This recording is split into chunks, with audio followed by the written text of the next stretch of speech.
ada ibu ya, dia habis divaksin AstraZeneca di bulan Mei. Terus seharusnya ini Ya, harusnya dia udah dapat nih bulan ini untuk dosis kedua, tapi kondisinya beliau saat ini sedang hamil. Itu bagaimana dok? Saran dokter mungkin seperti itu. ya. Jadi kalau menurut petunjuk teknis di POKI, kalau kondisinya sudah untuk dosis kedua, itu silahkan langsung saja sesuai jadwal dosis keduanya. Kalau yang tadi saya bilang awal trimester 2, yaitu 12 minggu ke atas, itu adalah untuk dosis pertama. Jadi bisa saja untuk yang bertanya, silahkan sesuai dengan jadwalnya untuk vaksin AstraZeneca yang kedua, meskipun sedang hamil 10 minggu. Ya baik, bagi ibu tadi yang bertanya Ibu AZ namanya ya, Insya Allah Tuh, aman ya. Silakan dilanjutkan ya vaksinasinya sesuai dengan jadwal karena memang sudah ada rekomendasi dari Perhimpunan Ahli Kandungan dan Kebidanan Indonesia gitu untuk hal tersebut gitu. Nah ini saya melihat ini ada ya bagi pemirsa ya yang ingin bertanya eh, silahkan. Ini ada yang bertanya dok. Tatu Sofiana dok. Jeda waktu vaksin COVID setelah suntik TT berapa hari ya? Untuk ibu hamil. Monggo dok, nah mungkin ya, ada penjelasannya. ya, ya. Jadi memang kalau hamil itu ada juga vaksin TT ya. Kemarin juga ada pasien-pasien yang menanyakan, tapi karena sekarang ini COVID-nya sedang merajai, ya, maka saya anjurkan sudah TT-nya nanti saja dulu, ya. Sekarang COVID dulu, begitu. Dan kalau memang sudah terlanjur suntik TT dan ingin vaksinasi COVID, ya kita memang sebaiknya jeda ya. Kalau menurut saya jeda sekitar 1 bulan tuh sudah cukup. Oke, baik. Nah itu tadi ya. Kalau misalnya memang sudah jadwalnya vaksin COVID, ya itu mungkin didahulukan dulu ya dok. Terus nanti kalau Kalau saya saya sih dahulukan yang COVID. karena ini yang paling apa ya, saat ini paling urgent memang untuk dilaksanakan ya. Sebelum habis juga dok vaksinnya. Katanya, Ya itulah, ya karena saya dapat iya benar-benar. beberapa berita juga menyebutkan beberapa daerah udah apa Iya. ya, menunggu. Kita sambil menunggu juga vaksin berikutnya datang ya, gelombang berikutnya datang. Dan beberapa daerah hanya memperbolehkan yang dosis kedua gitu. Jadi yang Jadi pertamanya, kalau saya boleh cerita sedikit nih, Dokter Idan.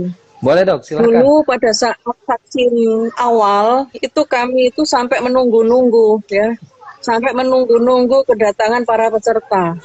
Ya. Bahkan tidak jarang vaksin itu nyisa karena satu file itu bisa untuk 10 orang. Sedangkan kalau yang datang nggak pas kelipatan 10, maka terpaksa nggak kepakai kan.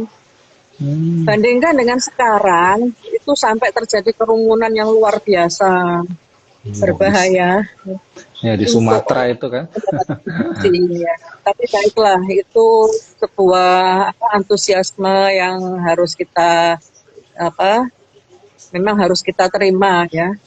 Asalkan jangan lupa dengan menerapkan protokol kesehatan dan langkah baiknya untuk penyelenggara vaksin itu memperhatikan juga jangan sampai ya dibuatlah sistem bagaimana pergilirannya supaya jangan sampai ada bukan hanya kerumunan tetapi sudah berdesak-desakan ya.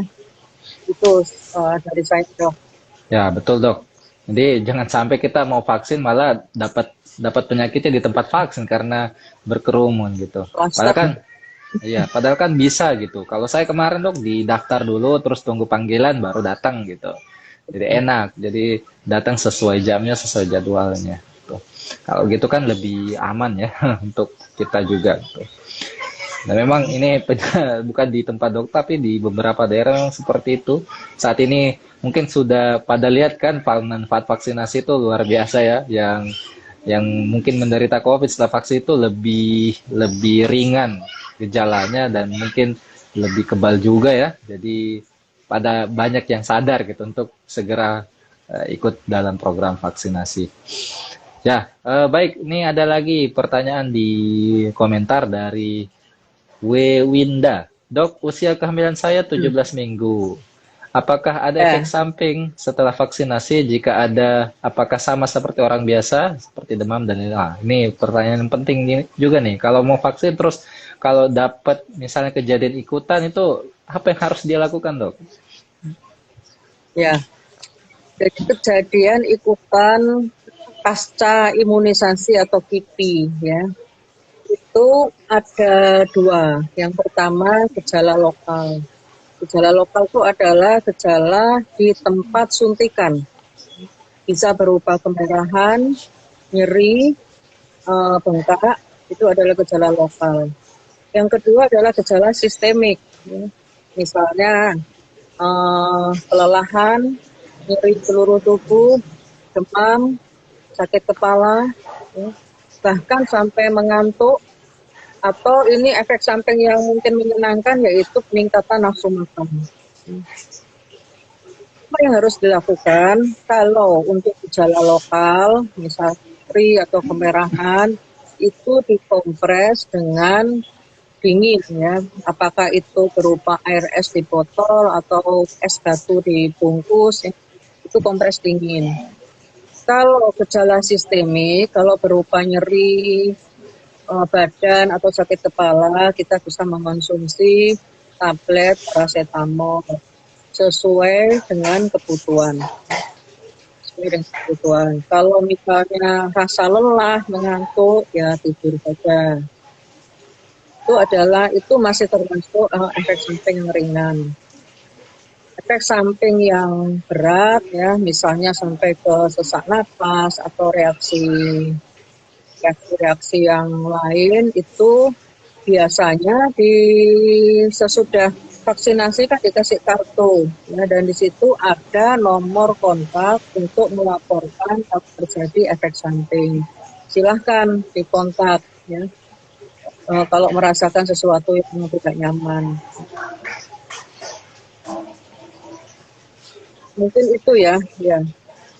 Baik, jadi itu ya. Jadi kalau misalnya muncul kejadian ikutan itu pertama tenang ya, tenang. Itu merupakan suatu hal yang apa ya, bagian dari perjalanan proses tubuh ya, berespon terhadap Ya, vaksin yang diberikan gitu. Meskipun itu pakai perang. ya tidak usah khawatir juga pemirsa, itu kalau kemarin saya baca dari beberapa sumber ya bahwa itu orang yang menderita itu hanya kurang dari 0,1% gitu. Jadi kalau 1.000 itu ya mungkin satu aja yang muncul hal tersebut gitu ya. Jadi tidak usah khawatir ya. Jangan takut. Yang lain eh, lapor. yang lain itu fine-fine saja. Istri saya juga fine-fine aja itu pasca vaksinasi. Nah ini dok, ada pertanyaan lagi dari Ardiah Purnasari. Dok, saya baca di berita katanya dari Kemenkes ini mengutamakan vaksin untuk ibu hamil itu yang jenis Pfizer dan Moderna. Apakah itu betul, dok? Ya, jadi memang dua vaksin itu yang disebut pertama kali. Kalau kita baca di SK-nya, itu dua vaksin itu yang disebut pertama kali.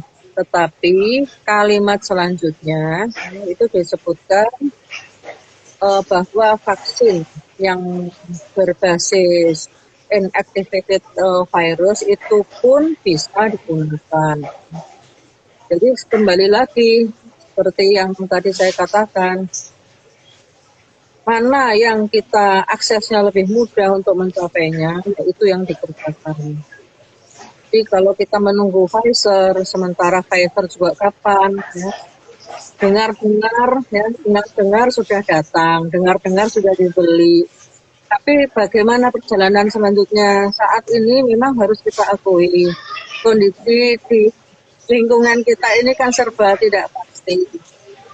Jadi kalau ada kesempatan untuk melakukan vaksinasi, saya anjurkan vaksinasi apa saja deh, ya, silahkan dijalani. Ya, Kalau gitu ya. misalnya dapat Pfizer ya alhamdulillah ya. Kalau saya disuruh milih ya milihlah Pfizer ya. Tetapi kan kita itu nggak tahu kapan ya. Ya, baik. Oh iya, dan Jadi, efek samping, kalau efek samping itu jangan terlalu ditakutkan. Ya memang tadi kan Dokter Idam juga sudah mengatakan hanya 0,1%. Sekarang balita aja divaksin kan malamnya demam ya. Itu kan balita, masa kita kalah sama balita kan gitu ya. Jadi sebetulnya sama saja ya. Cuma kalau balita ada yang gendong gitu ya. Sedangkan kalau ibu hamil demam masih gendong juga, insya Allah ya. Semoga itu menambah pahala. amin, insya Allah. Jadi ya, yang tersedia, yang terjangkau dari kita ya, itu insya Allah semuanya bermanfaat gitu. Jadi daripada menunggu ya tidak jelas ya, mending kalau ada kesempatan ya silahkan gitu, diambil kesempatan itu. Nah ini tadi ada pertanyaan lagi dari Ibu Indah, mungkin tadi belum menyimak. Assalamualaikum dok, apa benar vaksin untuk ibu hamil itu bagus di atas 4 bulan? Tadi 12 minggu ya dok, bagusnya di atas. Ya, jadi trimester 2. Trimester 2 itu berarti 13. Atau kalau sudah lewatin 12 minggu ya besoknya gitu udah boleh. Sebetulnya sih boleh dari awal ya, tetapi kalau untuk vaksin pertama ya mungkin untuk lebih amannya maka dibuat trimester 2. Kalau vaksin kedua itu kan berarti kita itu sudah punya pengalaman. Si ibu ini sudah pernah menerima vaksin pertama dan bagaimana reaksinya. Maka kalau tadi ada pertanyaan yang di awal tadi ya dok ya, sudah vaksin ternyata dalam perjalanan menunggu vaksin kedua terjadi kehamilan. Otomatis pada saat vaksin kedua tiba jadwalnya maka hamilnya masih trimester 1. Nah itu boleh karena kita sudah tahu respon tubuh terhadap vaksin tersebut pada saat vaksin pertama. Jadi kalau untuk vaksin kedua jatuhnya di trimester 1 pun itu boleh. Itu Baik, nggak usah nunggu sampai 16 minggu, 13, 12 akhir pun sudah nggak apa-apa. baik. Ya itu ya. Jadi 12 minggu akhir itu udah boleh lah untuk mengikuti vaksinasi ibu hamil gitu. Nah, ini sepertinya banyak banyak yang pengen bertanya nih, Dok. Dari Eka Fitri Nurlaili, apa benar kalau ada gejala kaki bengkak saat hamil usia kandungan 30 minggu tidak diharuskan vaksin? Dia dapat beritanya dari televisi katanya, Dok. Gimana menurut dokter? Kaki bengkak di usia berapa? Maaf, saya tadi cuma nyimak kaki bengkaknya aja. Lengkapnya 30 minggu, Dok. ya. Oh, saya sapa dulu ya, ada dokter Amik Kaki nih. bengkak di usia Kan 30 dok. minggu. Ya. Jadi begini, salah satu tadi saya sudah katakan bahwa kalau untuk orang umum non hamil batas tensi itu 180, kalau untuk ibu hamil itu masih 140. Jadi artinya meskipun preeklamsia itu eh, tandanya adalah tekanan darah tinggi, tapi kalau dia tidak terkendali maka silakan. Nah sekarang kembali ke kaki bengkak. Kalau kaki bengkak saja tanpa disertai dengan tensi tinggi itu nggak masalah. Yang bermasalah adalah kalau kakinya bengkak, tensinya tinggi di atas 140. Nah itu sementara ditunda dulu. Bisa dirujuk dulu ke dokter objinnya.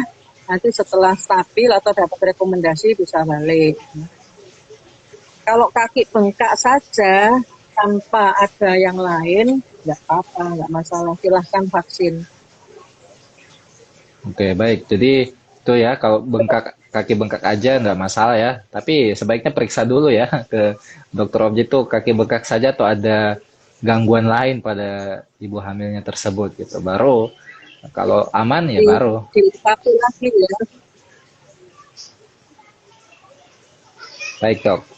Nah ini ada lagi dari Tiwi 1403. Di edaran Kemenkes kan tidak ada batasan usia ibu hamil dok.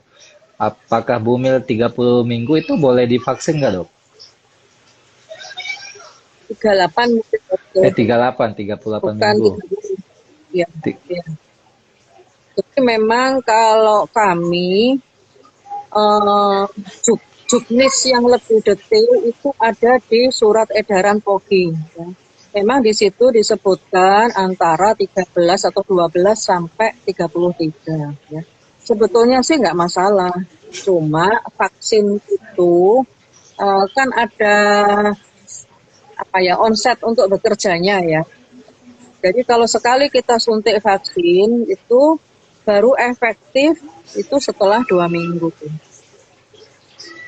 Karena itu booster paling minimal itu 2 minggu.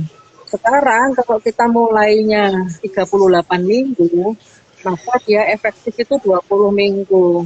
Berarti kan sudah 40. Bagian besar ibu hamil itu sudah melahirkan di usia 40.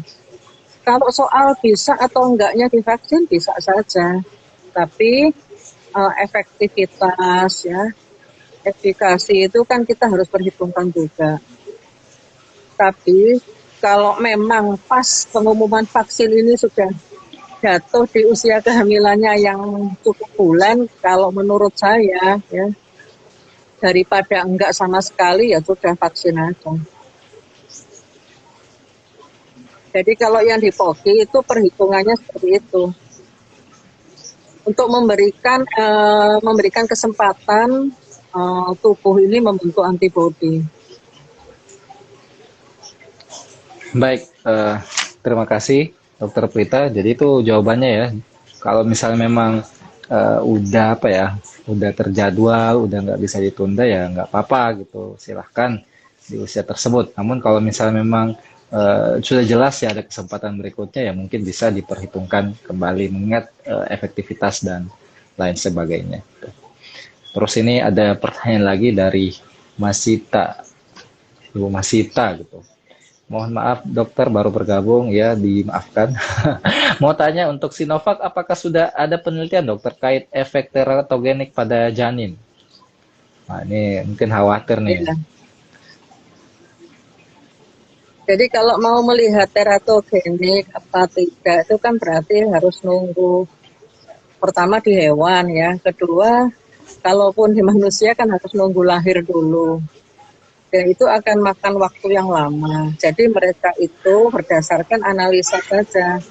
Sekarang kalau ibu hamil kena COVID, terus lahir, itu kan kalau Sinovac itu kan virus yang dilemahkan. Sekarang kalau isi ibu ini kena COVID, sudah kena virus beneran yang benar-benar virusnya sehat gitu ya. Tapi ternyata kan tidak terjadi efek-efek pada bayinya kan. Jadi pembolehan ini bukan berdasarkan sudah diteliti ya tidak ada efek teratogenik, bukan itu. Tapi hanya berdasarkan ini adalah virus yang sudah dilemahkan atau RNA-nya dan vaksin-vaksin sebelumnya ya kan sudah mengenal banyak sekali vaksin. Vaksin-vaksin sebelumnya yang serupa itu ternyata tidak berefek teratogenik pada janin. Tapi kalau ditanya apakah Sinovac sudah, ya belum. Tapi ya ini sekali lagi kita ibu hamil tuh akan menyandang tanggung jawab yang besar. Baru tadi siang saya mendengar berita lagi seorang dokter yang wafat karena COVID dan baru sesar untuk melahirkan bayi. Baru tadi dan di hari-hari sebelumnya kan kita sama-sama melihat ya, ada yang wafat dengan janinnya, ada yang wafat setelah lahir, ya, ada yang wafat karena nggak dapat tempat, otomatis bayinya juga ikut wafat. Itu kan kita nggak bisa berdiam diri saja seperti itu. Jadi harus ada usaha, ada ikhtiar. Adapun kalau kita sudah berikhtiar, Allah menghendaki lain, ya itu sudah bukan ranah kita lagi. Tapi selama masih ada kesempatan untuk berikhtiar, maka saya anjurkan gunakan kesempatan itu. Baik, Jadi gitu dasarnya ya. bukan penelitian itu ya dok ya, berdasarkan analisa perbandingan dengan vaksin-vaksin yang sudah terdahulu. Ya, baik. Jadi memang seperti itu ya, bahwa keluarnya aturan atau kebijakan dan lain yang melibatkan ibu hamil itu kan melihat potensi manfaatnya ya. Adapun memang yang bahaya-bahayanya seperti mungkin yang dibilang efek teratogen itu butuh penelitian yang tidak sebentar ya, itu butuh panjang gitu. Dan sampai saat ini berdasarkan data atau analisis yang dari data yang ada sekarang kan itu insya Allah ini bermanfaat untuk ibu hamil. Jadi tidak usah apa ya. Kalau bahasa guru saya itu kalau kita minum obat itu mencari manfaatnya, jangan takut karena efek samping itu kan ada syarat dan ketentuan dia bisa muncul gitu. Misalnya tidak tepat penggunaannya atau salah penyakitnya misalnya seperti itu. Ya, jadi kita mencari manfaatnya tuh. Nah, terus ini wah, ini dari Hari Suhara. Dok, kalau promil boleh nggak dok? Ibunya vaksin, kalau sementara promil. Ya, iya boleh. Ya boleh kayaknya ya dok. Masih promil nih dok.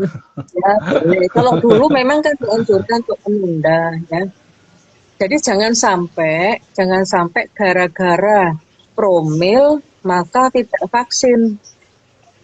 Promilnya belum tentu, namanya promil itu kan nggak instan ya. Bukan sekali datang terus minggu depan, bulan depan sudah hamil kan nggak begitu. Perjalanannya itu panjang. Kadang-kadang kita juga tidak bisa memperkirakan, dokternya pun nggak bisa memperkirakan nih paling.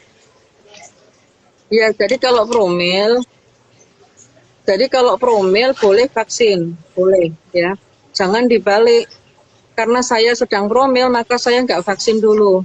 Jadi jangan begitu ya. Jadi silakan saja vaksin. Jadi gitu udah Idam ya. Baik. Nah, seperti itu ya. Jadi tidak masalah ya bahwa kalaupun sedang promil itu ya sebaiknya vaksinasi aja gitu. Mumpung ada dan mumpung sempat gitu. Baik, bagi teman-teman yang masih ingin bertanya ya, kita masih punya eh, kurang lebih ini tadi tuh mulainya lebih awal ya, jadi masih ada kurang lebih 7 menit ya untuk kita berdiskusi di forum ini bersama Dokter Pita tentang vaksinasi pada ibu hamil gitu. Nah, saya ingin tanya nih dok tentang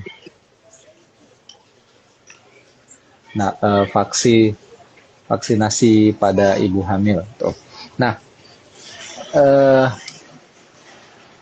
ini memang apa ya kalau di beberapa tempat itu eh, ibu hamilnya itu, nah kalau misalnya ibu hamilnya itu dok ada misalkan awal-awal trimester itu atau mungkin di pertengahan-pertengahan juga masih ada keluhan emesis dan lain-lain itu gimana dok? Menurut dokter apakah eh, Iya, iya. penting atau perlu divaksin atau tunggu hilang emesisnya dan baru vaksin dulu dok? Gimana menurut dokter? Iya, iya. Nah, ini agak susah nih. Jadi begini, sebagian besar ibu hamil itu memang mual ya, emesis. Tapi yang mencapai tahap hiperemesis atau muntah-muntah yang sangat berlebihan sampai dengan penurunan berat badan atau sampai dehidrasi ya. Nah, itu jarang, ya sedikit. Kalaupun terjadi yang seperti itu, maka ada tindakan-tindakan untuk mengatasinya. Jadi kalau memang si ibu ini keluhannya ringan, ya, silahkan saja vaksin, nggak masalah. Nah, di sini juga kita ngelihat batasan usia yang diberikan oleh POGI ya. Kalau POGI itu mensyaratkan 12 minggu. Jadi selain untuk menghindari bertemunya dua kondisi yang tidak nyaman ya, kondisi mual muntah sama kondisi efek samping vaksin ya, maka disarankan ya sudah lewatin saja kalau trimester 1 seperti itu ya. Jadi untuk muntah, untuk mual itu sebetulnya insya Allah bisa diatasi. Karena itu kalau memang keluhannya itu ringan, ya sudah vaksin saja. Kalau saya memang prinsip saya adalah mendahulukan vaksin, dok. Dengan melihat keadaan-keadaan yang membuat hati ini miris ya, yang dialami oleh ibu hamil, saya menganjurkan vaksin saja. Ya, baik ya. Jadi itu tadi ya sebaiknya kalau emesisnya itu insya Allah bisa dikendalikan ya, dan juga kalaupun memang emesis dikendalikan dan juga tetap vaksinasi. Ini juga terkait juga pertanyaan Ipung Ivan tentang yang direkomendasikan apa ya, silahkan ya, apapun yang kemudian bisa kita jangkau dan tersedia silahkan digunakan ya. Kalau misalnya yang ada Sinovac Ya, ya Sinovac gitu. Insya Allah dua semuanya itu bermanfaat. Tapi kalau bisa milih ya silahkan milih mungkin ya Pfizer atau Moderna yang secara angka itu sudah ada keluar angka-angkanya di mana dia punya efektivitas mungkin lebih tinggi, tapi tetap kembali pada prinsipnya itu vaksinasi apapun yang kemudian bisa kita jangkau gitu kalau eh, tersedia gitu.